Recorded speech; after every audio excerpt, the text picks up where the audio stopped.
Halo teman-teman semua, saya di sini mau menjelaskan tentang keputusan membeli atau membuat sendiri suatu produk. Sudah tahukah kalian apa itu keputusan membeli atau membuat produk sendiri? Nah, keputusan membeli atau membuat produk sendiri dalam bahasa Inggris sering disebut make or buy decision adalah proses analisis yang dilakukan oleh individu atau organisasi untuk menentukan apakah lebih baik memproduksi suatu produk atau layanan secara internal atau membelinya dari pihak eksternal. Apa sih faktor utamanya?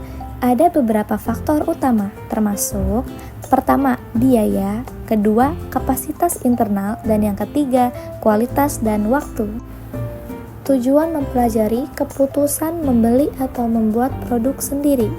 Mempelajari keputusan membeli atau membuat produk sendiri memiliki beberapa tujuan penting, terutama dalam konteks bisnis dan manajemen.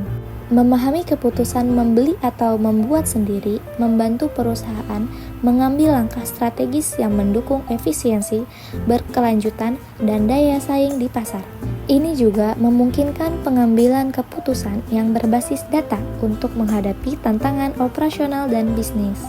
Siapa sih yang berperan besar dalam mengambil keputusan membeli atau membuat produk sendiri?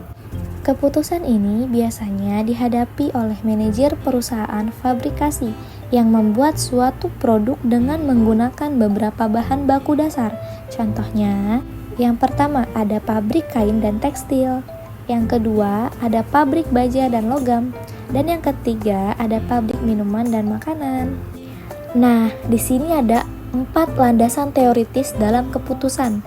Yang pertama ada teori biaya transaksi atau Transaction Cost Economics. Yang kedua ada teori kompetensi inti atau Core Competence Theory. Yang ketiga ada teori keunggulan kompetitif atau Competitive Advantage. Dan yang keempat teori kapasitas dan sumber daya atau Research Based View. Nah, teman-teman, jadi kesimpulannya, teori keputusan membeli atau membuat sendiri berfokus pada pengambilan keputusan yang rasional, berbasis data dan strategis dengan mempertimbangkan biaya, risiko, sumber daya, serta tujuan jangka panjang perusahaan. Jadi, keputusan akhir harus didasarkan pada kombinasi analisis teoritis dan kondisi spesifik perusahaan.